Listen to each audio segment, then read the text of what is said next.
The 4 Degrees to the Streets podcast explores neighborhood design and urban policy topics through the critical lens of equity to give listeners the tools needed to overcome structural and institutional barriers, and examines how the built environment shapes communities for better or worse. Tune in once a month to keep it 4 degrees to the streets.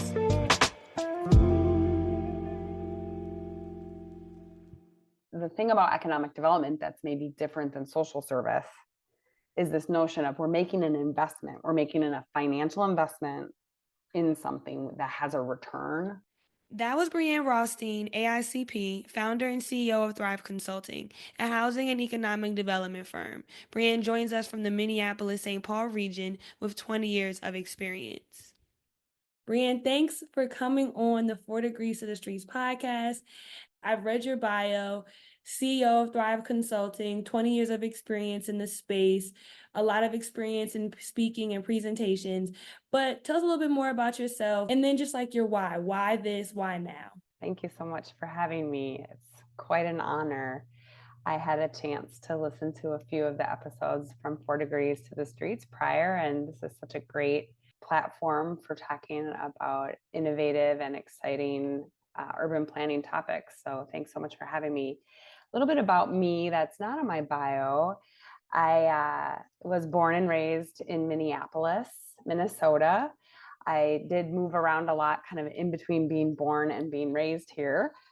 Spent a year in each of 6 different elementary schools, and finally landed back in Minneapolis for high school. And then once I came back, I decided I didn't ever want to leave again. So I went to high school, college, and grad school here in this fine city of Minneapolis. And how I kind of got into community development was I came to Augsburg University, which is a very urban campus right in the middle of the city. One of our requirements was to walk around the neighborhood and just kind of record what we saw. And at that time, I was taking the bus to Augsburg. So I took the bus, down the street, got off, and just kind of walked around. And I really, that was the first time I opened my eyes to the urban environment and kind of the intersection between the way people moved in the environment and the built environment. And I was so struck by this one interaction. We were coming up to one of the bus stops, and I was on the bus, and this woman was standing at the bus stop, and this was the winter in Minnesota. It was 4 foot snowbank, right?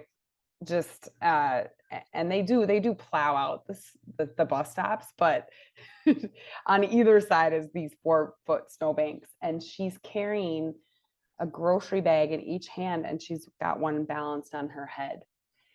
And I just remember thinking, wow, like the built environment and how it's set up, and the bus stop and the snowbank and everything is set up, with these expectations that we have about how people move, and enter into a situation where this woman is carrying 3 grocery bags, one of which is on her head. And I just remember thinking, oh my gosh, being a planner is so dynamic and challenging. And how do we really engage with the community to understand what their needs are so that our built environment meets the needs of the community? Was that an assignment in your graduate program, or had you already chosen planning to be your profession when you were taking this class, or this was before? This was my very first sociology class. It was called Human Community in the Modern Metropolis. And yeah, I had never been exposed. I was doing science and math before that. So I never really was exposed to anything like that.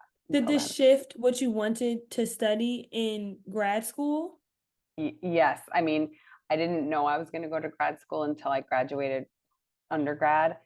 But yeah, urban planning was identified.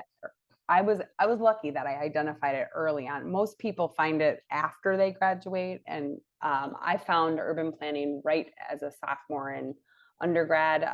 They called it urban studies, but basically I knew I'm going to grad school. I'm going to get a planning degree.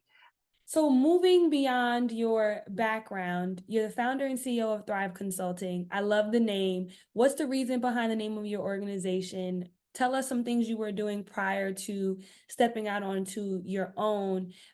Thanks for asking that. I was trying to remember. I've had this name in mind for 4 years, and I was trying to remember the origin of it. Certainly, the big picture origin is that I see community maybe surviving and community maybe striving, but really I see a vision for each individual family and household to be able to thrive in economic prosperity as they define it.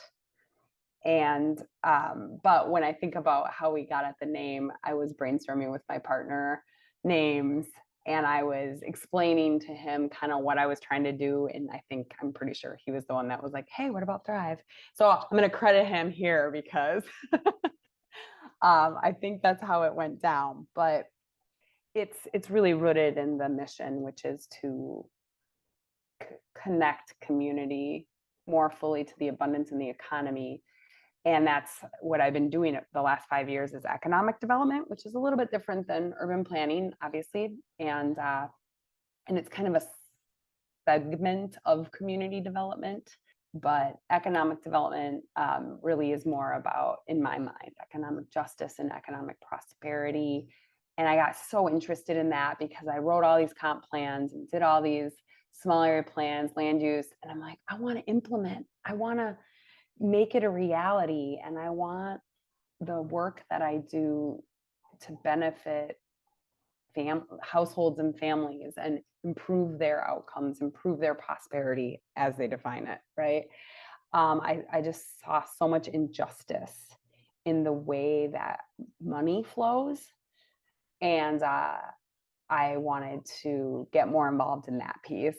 I see money as power, and again, a means to prosperity. And so that's what made me switch to economic development 5 years ago from more of a typical urban planning, city planning profession. And I've um, I've been particularly, focused on communities who've been historically excluded from economic opportunity. And the more I was involved in economic development, the more economic development I did, the more I saw the injustices that are continuing. I mean, we can talk about redlining, absolutely, zoning, but it's today stuff. It's the way that the history has resulted in the today policies and the today decisions that are made. And so yeah, that's been my more recent, the last 5 years passion, and kind of why I launched my own business, because I saw all of these resource flows, and there's a lot of resource flow, like a lot of money going into community, but whose hand is it landing in? And the more I understood how that all worked, the more compelled I was to change whose hand it lands in at the end of the day.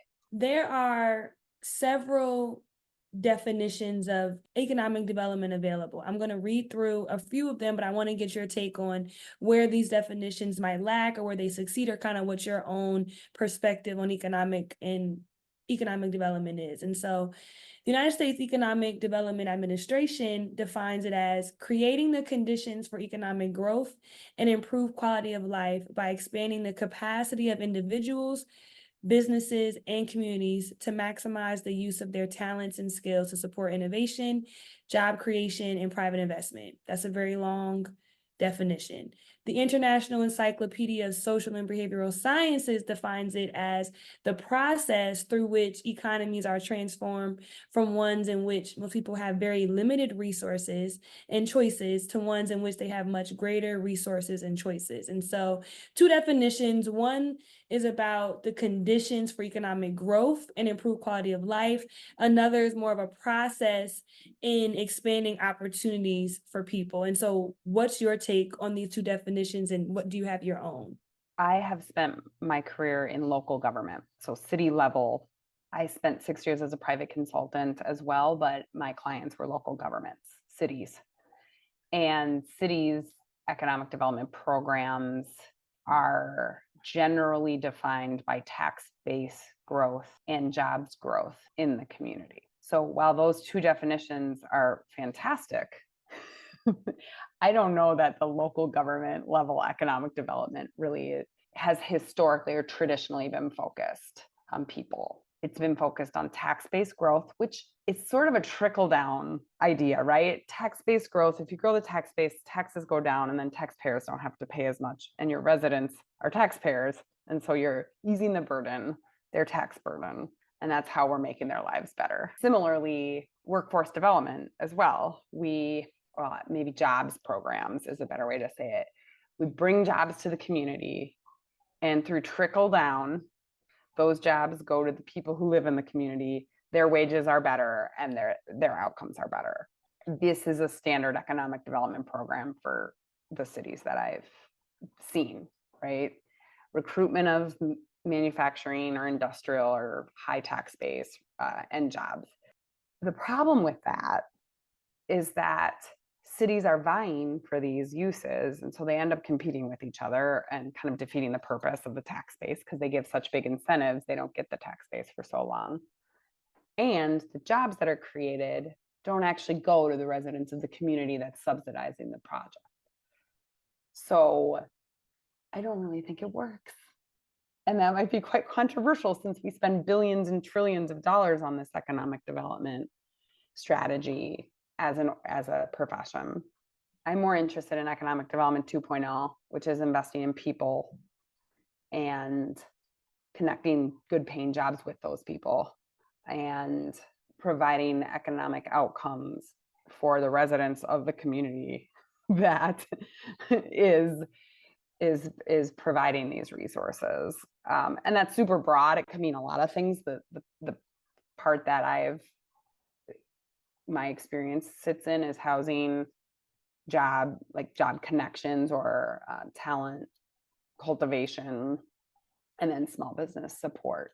So like, what is our community saying economic development is to them? And it's safe and affordable housing or home ownership, supporting the small businesses and connecting them to jobs. So it's more grassroots, I guess, than the kind of trickle down historic economic development.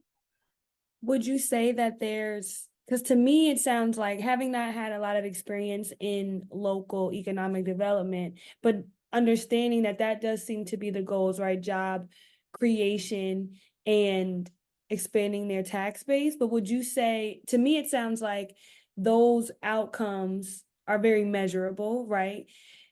But they don't seem to align with maybe what a community person, a resident of the city, of the neighborhood might say are their economic development goals for their neighborhood. Does that sound like a fair understanding of it? The thing about economic development that's maybe different than social service is this notion of we're making an investment, we're making a financial investment in something that has a return. And so we have to think about these programs, these economic development 2.0 programs, as investments in the community. And they have to be driven by what the community says they need and want. And so in some communities, keeping taxes down might be priority number one. But the communities that have historic racism and historic discrimination, that has been a huge factor in their development and the way that the cities have grown, that there's different issues at play when it comes to economic development.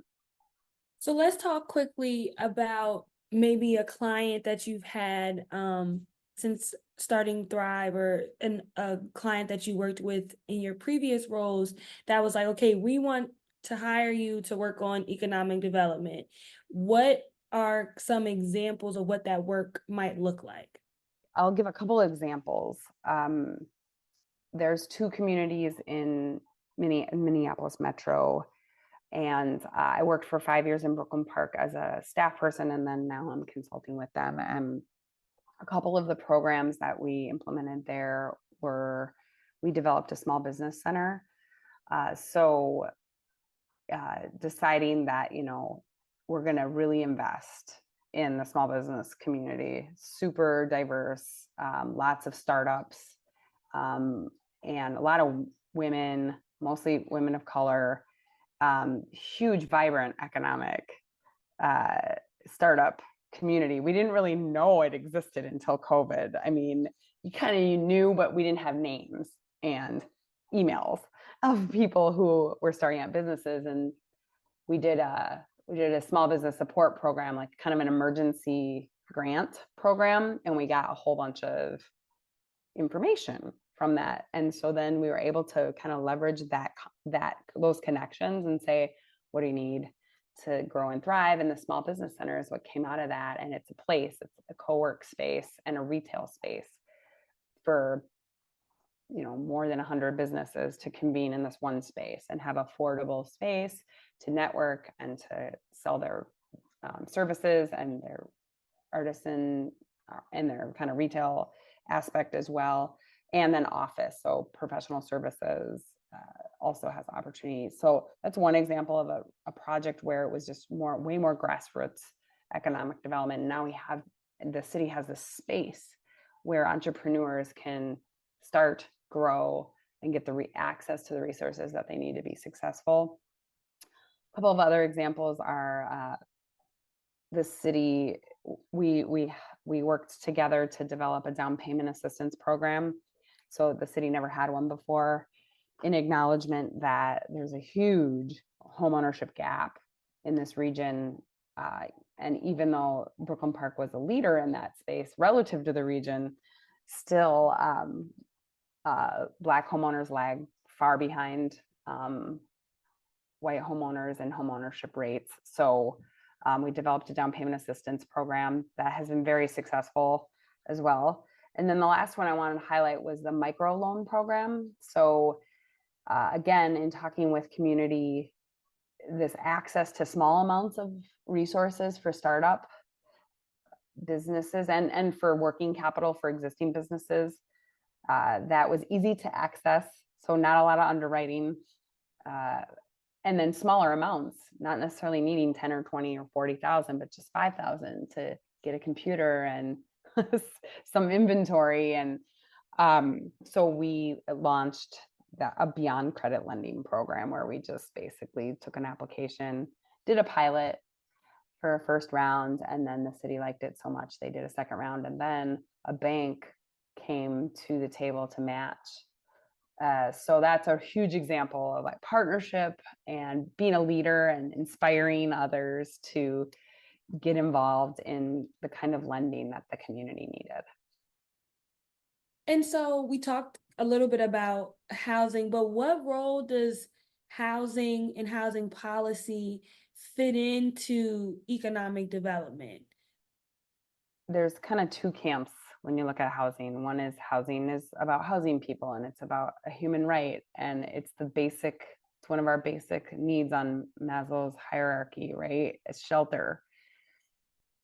And that's nice. The other way to think about housing is part of an investment portfolio. It's to make people rich. And I wish it could be both at the same time, but it is really difficult to have both. So you sort of got to pick the camp. And this is where my criticism of the way we do housing, the way we financed it, and how partnerships with local government and LIHTC and all that, I mean, it's still making a lot of money for a certain demographic of people. So when I think about housing policy and housing development, I think we need to do what we can do to decommoditize it. And I know that's pretty controversial, right? I'm not talking necessarily about public housing, although publicly developed housing is one way to decommoditize housing, to take the ROI or the investment, to take it out as an investment vehicle, right? There's also other ways to do that. Nonprofit developers, although they still need to make a certain return. And then because they have investors in it too, co-ops is another way to decommoditize it. And then homeownership, of course, is the ultimate. It doesn't really decommoditize it, but it puts the wealth in the hands of the person who lives there, right? So And so for I've most people, oh sorry to cut you off, and for most people, owning their home is their primary, like that's their most expensive bill, but it's also where they're generating majority of their wealth. yeah, 70% of the wealth of the middle class, and that's a in this study, it's a really wide swath, like someone with, I want to say it's 50,000 in assets to like 10 million in assets. It's a huge swath. So 70% of that wealth sits in primary residences. And when I saw that, I was super compelled because I went through a period of time where I was kind of skeptical about homeownership as the strategy as the only strategy for wealth generation, because I don't know that homeownership is for everyone. But when I saw that stat, I'm like, well, if we're talking about wealth generation, then it's got to be the primary strategy. And I also heard a researcher talk about how it takes 3 generations of homeownership before the wealth will transfer to the next generation. It doesn't just happen the first generation. I mean, I'm sure it does, but like on average. And so it's not a quick way to build wealth, that's for sure. But over time, it's the way that the middle class builds wealth. And so getting people into homeownership, and there's no place where there's been more racism and discrimination against women and people of color, especially Black people, than in homeownership. And so down payment assistance programs, Minnesota is a leader, the state level and the local levels and the county. I mean, we have a lot of different overlapping down payment assistance programs. But if we can target those programs to the communities who've been excluded, particularly the Black community, we can actually start to unwind some of this household by household and homeowner by homeowner. It will take a long time, but I think we've really shown an increased commitment in that, especially since the murder of George Floyd, that there's been an acknowledgement in this region that something has to dramatically change. The homeownership, the down payment assistance programs I find to be super helpful. I'm from New Jersey. New Jersey has one. Living in California, homeownership hasn't yet crossed my mind just because I know what something costs. And I'm like, yeah, I'm not even going to worry about looking. But I think California has a similar program, and I haven't yet to look into the I know that it's effective. I can't really see the how it wouldn't be effective, but I'm curious at how effective it's been in decreasing that gap between Black Americans and white Americans in respective regions, and if it's really been kind of equity play, or if it's just been expanding it for everyone. Because expanding it for everyone is great and wonderful, but to your point, there's already a group who's been disadvantaged and homeownership has been blocked from them in certain ways, and so we want them to take advantage of it, for lack of a better word, more so because they're already steps behind, if that makes sense. Thank you for that question. And the answer is it's too soon to tell. All of this all of this has just come into fruition in the last 4 years. And with the state money, it takes 2 years to write a program and so the state just approved a first gen down payment assistance. Again, the lawyers are very unfriendly to race-based policy, race-conscious policy. And so creative minds find end arounds to explicitly stating race. And so whether that's first generation or target marketing of the program, that's what Brooklyn Park did, right? We made sure that the people who needed to benefit from it the most were hearing about it, getting with local real estate agents, getting with local mortgage brokers who work in the Black community. That was super effective. And Latino community as well, and African community. So that's the way you can do it, through target marketing, through kind of customizing a program to say, well, it's narrower. There's also a program that's geography based. So if you live in this neighborhood and your house was taken in the Federal Highway Act, you are eligible for this down payment assistance program. So for some reason we can say all that legally, but we can't say if you're African American, or and that just really, really gets me riled up.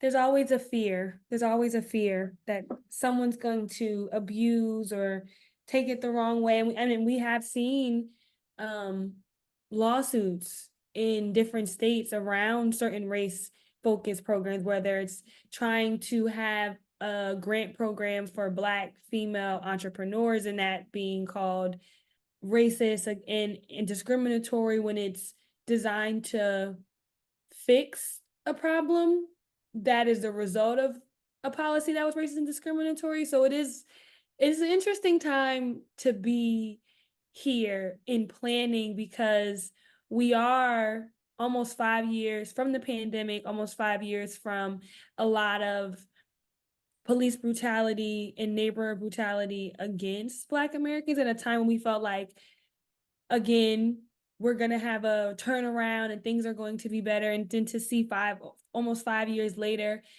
kind of the retraction of a lot of those statements and the retraction of a lot of the things we were going to do. And so it's interesting to watch the world turn, I will say. Well, and for those who are listening, I think creativity, I just want to encourage and inspire.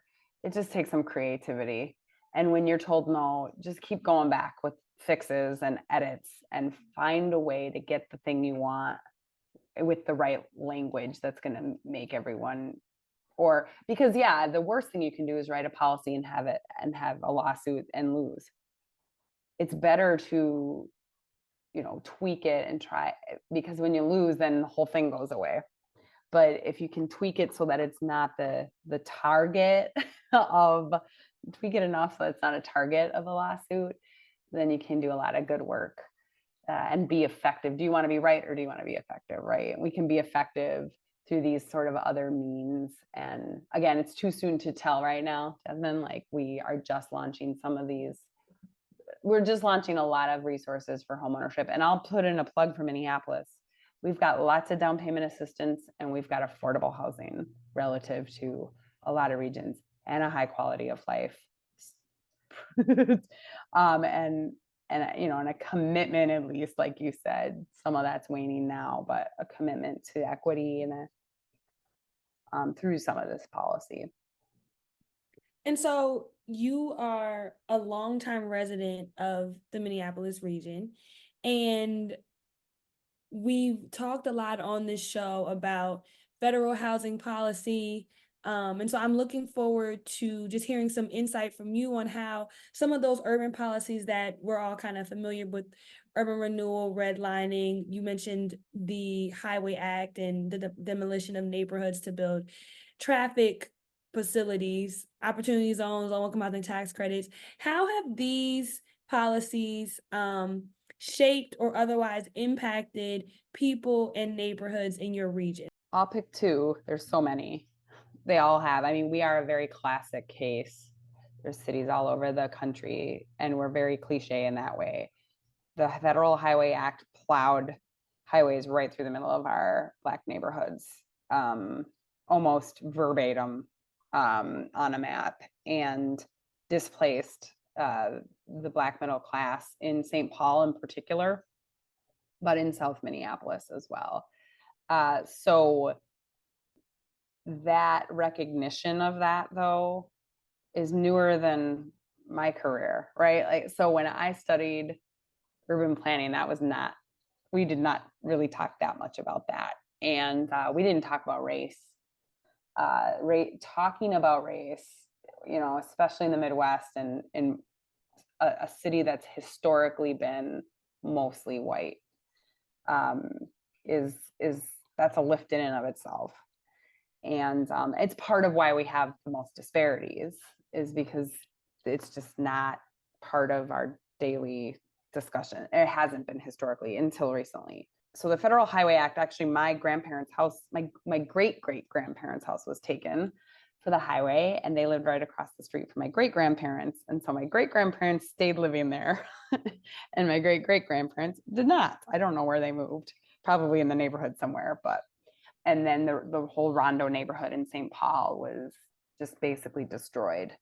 And so there's been a resurgence of trying to reconnect it and reestablish the heritage. It's actually a cultural, sociological effort more than it is even a planning effort or a built environment, although that is an aspect of it. It's really about recreating the history, retelling the stories, reweaving the fabric of the community from the people lens. The other one is urban renewal. Absolutely. I mean, Minneapolis. I have a picture I shared on Facebook a couple of years ago of the 1967 downtown, and it was all parking. I mean, I don't even know why they needed so much parking because there were not buildings. I don't know where the buildings were. But I want to tell a quick story about. It's a sad story, but it's a really compelling. It's again something that kind of drives me. I bought a condo in a building downtown. It was the oldest condo building downtown. It was the first building they built in 1967. It was part of urban renewal. But there's a picture in the lobby of a teepee, and there's a little caption that says this was Colonel Stevens' house, and in the foreground you can see the Indian settlement, or not settlement, but Indian. I don't remember exactly what it said, but basically the neighborhood. And so as part of that picture, I realized that the land had been taken from the Native Americans to build downtown.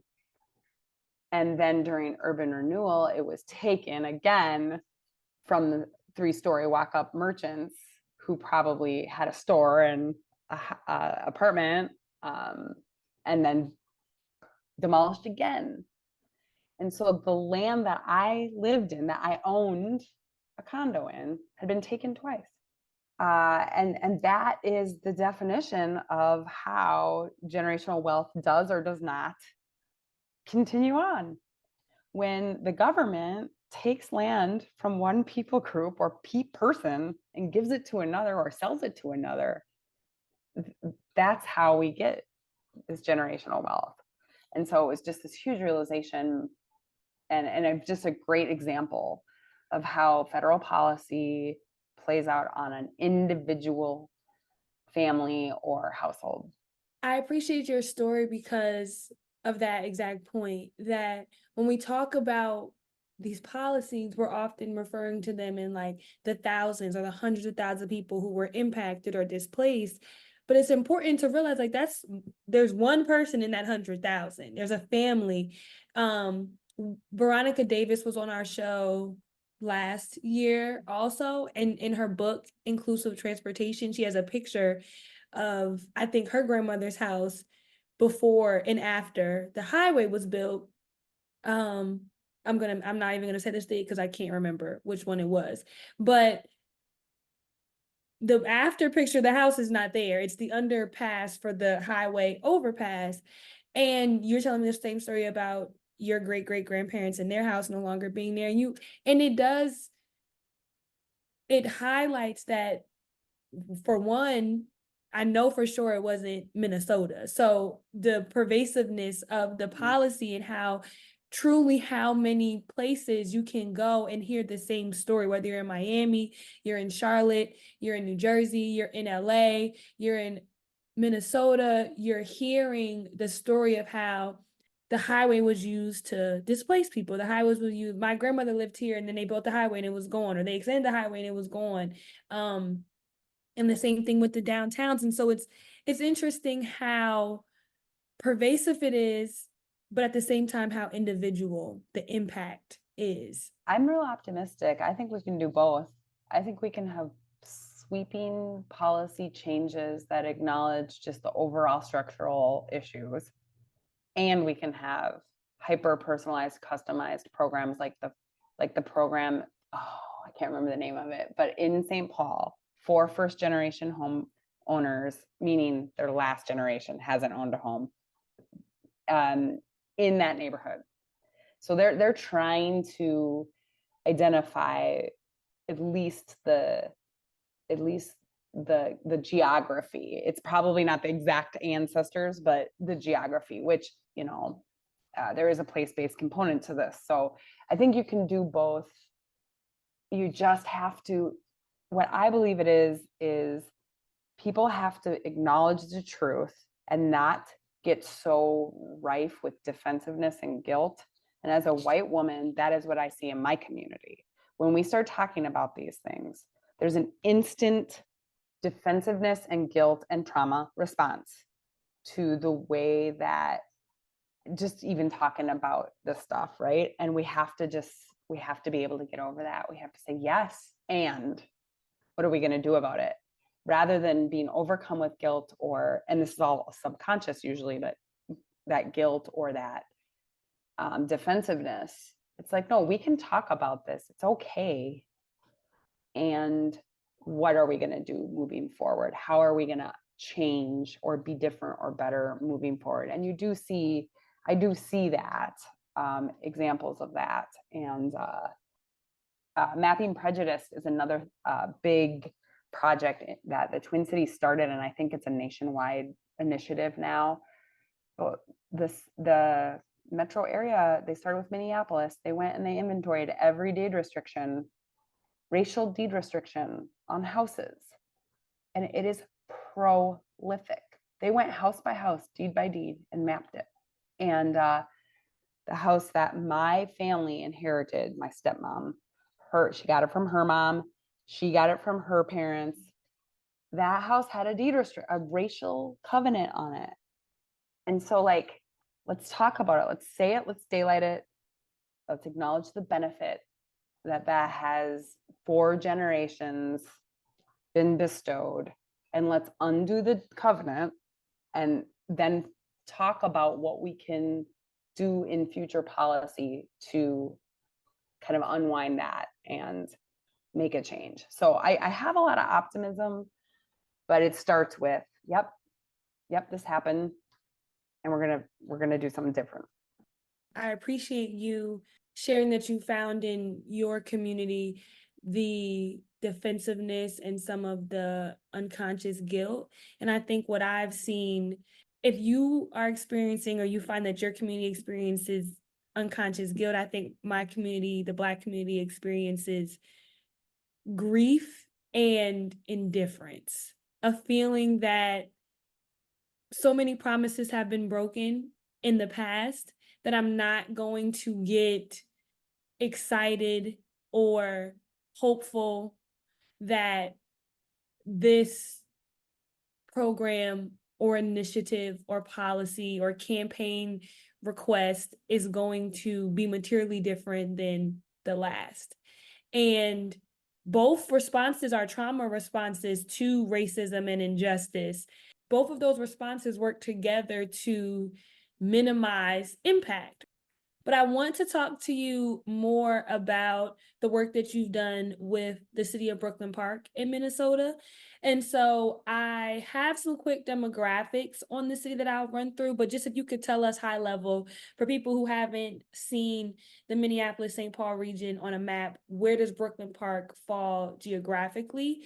And what are some of the kind of urban planning challenges that exist there? So Brooklyn Park is in the northwest of Minneapolis. So it's 85,000 residents, and that is actually the sixth largest city in the state. So contextually, I realize that other regions are just mega regions compared to that, but it is a formidable sixth largest city in the state, and it's the most, along with Brooklyn Center, which is right next door, it's the most diverse city in the state. And so really, Brooklyn Park, Brooklyn Center kind of signify what the rest of the nation looks like in terms of diversity, which is unique in this region. But it's very, it really kind of has a diaspora of culture. And so there's a large African immigrant culture there, Latino, Hmong, and African American. And so there's 25% of the households speak a language other than English at home.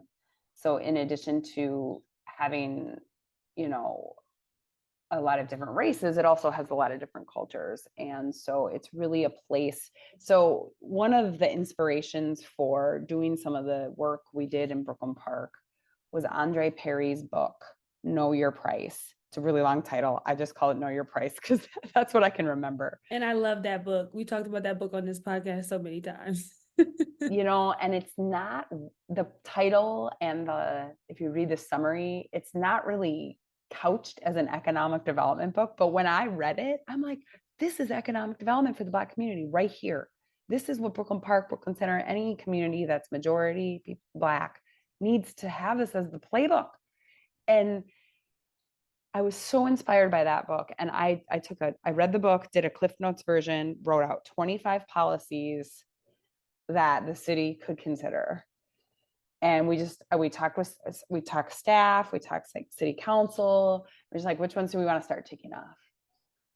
I mean, why reinvent the wheel? He's already written it out right here and used millions of examples of what works and outcomes in other places. And Minneapolis didn't even make the map in terms of his analysis because it doesn't rise to the level of an Atlanta or Buffalo, New York, or whatever. But I just thought, man, this is the playbook. And so the down payment assistance policy, the micro lending policy, the small business center. We also we're in the process of launching a developers of color cohort program where local developers of color could get opportunities to develop the city-owned lands. So he called it Buy the Block, but I always think of more blighted properties for Buy the Block, and rather than like vacant redevelopment opportunities, but it was a version of Buy the Block.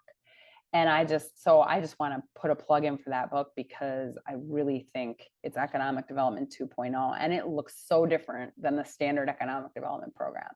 But there's nothing to say that cities can't do that work. And I think it's part of this bigger conversation we've been having, right? And so, yeah, those were some of the examples. Brooklyn Park has experienced historic discrimination in lending. I mean, really significant discrimination in lending, lower than appraisal issues, value devaluation issues. And then the media and the press have historically really shed Brooklyn Park in a bad light. And you see that in other parts of Minneapolis that are majority Black too. And once I've seen these things, I can't unsee them. Now I see them everywhere. And so that alone has had a big negative impact on the city, just the press and the way that the city is characterized in the news and the stories they choose. And so trying to kind of unwind that over time.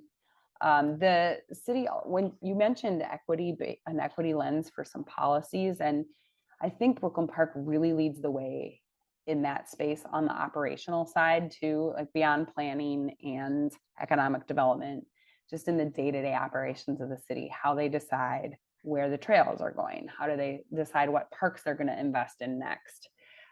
Even things like the catering policy at the community center, right? It used to just be an exclusive caterer. They opened the catering policy, and all of a sudden people got access, small businesses in the community got access to do business so things as simple as that, like really when you apply an equity lens, it changes everything. You realize how much you've been perpetuating injustice when you're not looking at it through equity lens. You're like, we've given this exclusive contract to the same vendor because they're just so good and we know them, we're comfortable working with them. And it's like, yeah, but now you've opened it up and now you have so many other great vendors who are also reliable and good and all of those things. So that's good to hear. Small businesses in the community who are bringing culturally specific food to the events that are being hosted there. I mean, it's just like a win-win-win. And there's certain things that have a triple, quadruple bottom line, like the small business center, the city invests a small amount of money relative to their other economic development initiatives. And they're building a community of small business owners that are that truly demographically represent the community, instead of some of these big businesses that hire only people from outside the community. And so you talked about your work there. Is there any other um, consulting services or when you were a staff planner there that you would like to highlight as we sort of move towards the end of today's episode, as sad as it is? Oh, well, this has been amazing. I'm so honored to be a part of it. But I think the only other thing that I would like to highlight is zoning reform. And again, Minneapolis City proper has been leading the way in zoning reform. So it's really caught on statewide. And that's one of the things I've been working a lot with a lot of communities on is, again, once we've acknowledged that the zoning is extremely exclusionary and racist, which we basically have, now what? We can say it all day long, but if we don't make changes, then what difference does it make that we've acknowledged it? So the now what is what I'm helping several communities with now is, what are some easy things we can do to our zoning that make it a little less restrictive and a little less exclusionary? And that's really motivated by the housing crisis and the simple fact that we haven't built enough. And again, scale wise, it's relative, but Minnesota is 100,000 units short of housing, and that's what's driving rents and increased costs. So if we can tweak our zoning codes and do these little changes to make it easier to do housing, that's just one less barrier that these projects face. So I'm doing that in several communities and right now, and I think I'm building a book of business around zoning reform that's been really fun so far. What are some examples of things that you've seen in the zoning code that are exclusionary? People always talk about single family zoning just kind of generally, but is there anything that we've missed, that the headlines, at least in the media, have missed that you've seen on your side? I think the number one is related to single family zoning, but I feel like it's sort of like single family zoning is sort of like accessory dwelling units. 10 years ago, that was accessory dwelling units were going to be the solution to our housing crisis. And no. And I kind of feel like single family zoning is sort of like that too. Like, we are not going to solve our housing crisis by allowing duplexes and triplexes on single family lots. The scale isn't there. Now, I believe very strongly that those policies should exist because missing middle neighborhoods like the one I live in are the best, if you ask me. Having apartments next to duplexes, next to single family homes, it creates a true community for a lot of reasons. So I support that. I do not think it's going to be the solution to our housing crisis. We need 100,000 units in this state, all over the state.